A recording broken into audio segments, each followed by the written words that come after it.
Hey, what's up? My name is Kevin. I'm going to be telling you and showing you some essentials for a camping field trip. I know this may seem basic, but you can use this as a checklist. And the reason why I say camping field trip and not just camping is because there's some educational aspects to this video. My friend Emily, who you will see later on in this video, and I made this video after I interviewed her about her natural history field quarter here at UCSC, the University of California, Santa Cruz, for those of you who don't know. She was on some really cool field trips. She went to the Mojave Desert, Mono Lake, and other various places, and she told me about what she did, and she mainly just naturalized. So what naturalizing is, you just go outside, observe, and bask in the ambience of the beautiful nature that we have outside. So without further ado, here's some stuff that can be helpful for you, and I hope you enjoy. Appropriate clothing. So the first thing you want to bring out in the field are some good old hiking boots. So the more sturdy, the more comfortable you will be. And if they are waterproof, that's a bigger plus. Now, if it's a sunny day, you might want to wear some shorts and a simple shirt.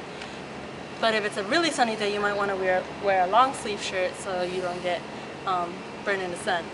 But if it's a cold or rainy day, the clothing is a little different. You might want to wear your rain gear, which are some rain pants and a raincoat.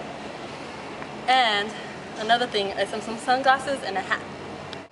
Backpack!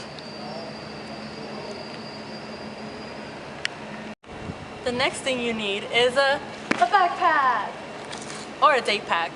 Now you'll need this in the field because you most likely will be carrying a lot of things, and most importantly, like your lunch and some layers.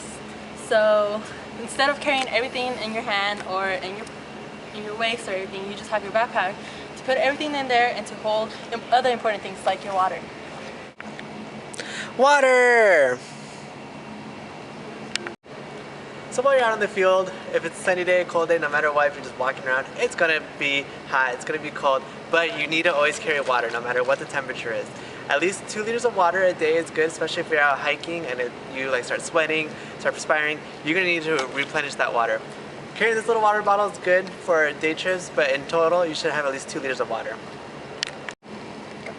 Field guides!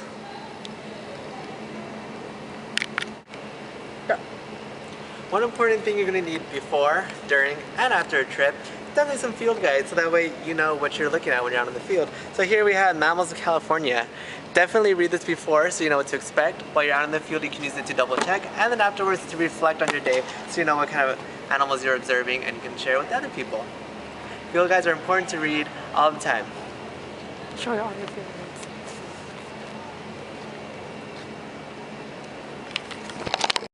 Binoculars.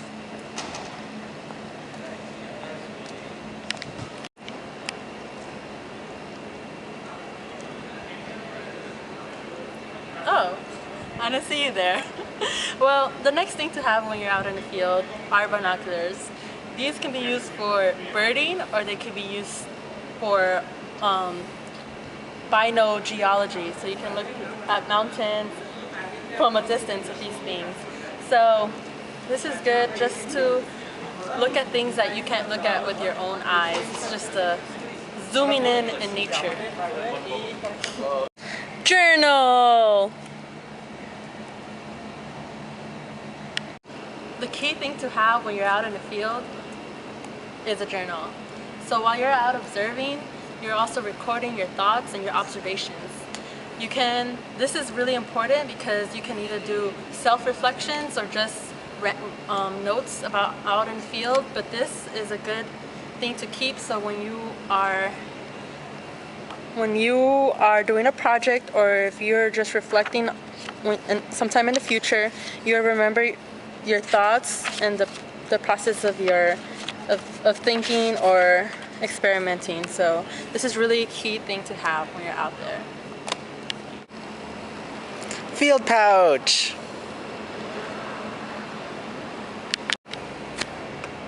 So additional to having an awesome backpack, you might also want a field pouch. What you can carry in this field pouch is, I have some writing devices, I also have rulers. You never know when you're going to need a ruler. Also, you can put in here your field guide, field notebook that was shown earlier. Also, one more thing, you can put in here some miscellaneous items, or you can even hold a little handy hand lens in here as well. Field pouches are great because they're on your side. They're pretty sturdy, pretty secure, so you don't have to worry about them falling off. Hand lens!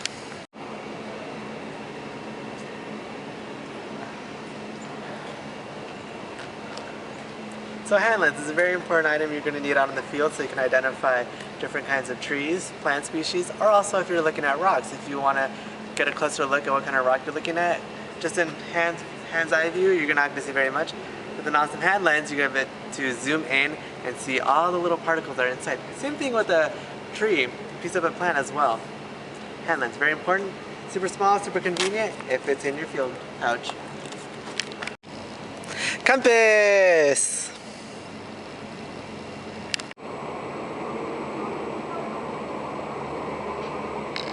Oh, hello. So here we have a compass. Very important, you're going to need this for when you're out in the field, so that way you can orientate yourself to wherever you are. If you have a map out in front of you and you say, oh look, there's a mountainside over there, and it's to the north. Alright, there's north, okay, so that's that mountain over there, that's a mountain over there, different mountain, a little shorter. Alright, so there's one mountain, there's another mountain, so I must be here on the map. So compasses are very great in case you get lost, if you ever need to find north, south, east, west, no matter what direction you're going, always make sure to have a very handy compass on with you. Butterfly net.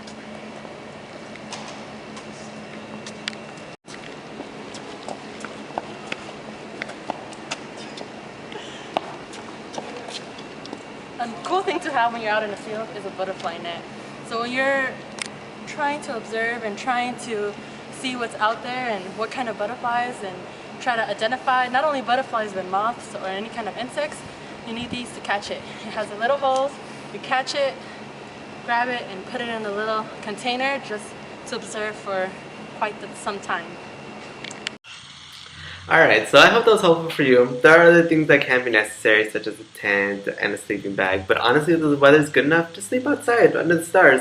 I had a friend on one of my camping field trips brought a hammock, and he got to sleep inside a hammock, so he was still kind of covered, but he was still sleeping outside. So that's another alternative for you. Now you may be wondering, how about food and cooking? Yes, you can bring a stove and some kitchen gear, but foraging around, seeing what other animals are eating is an alternative. Or using a campfire to heat up some stuff too is the best way to enjoy the outdoors. So thank you for watching. I hope this video was helpful and have fun on your field trip.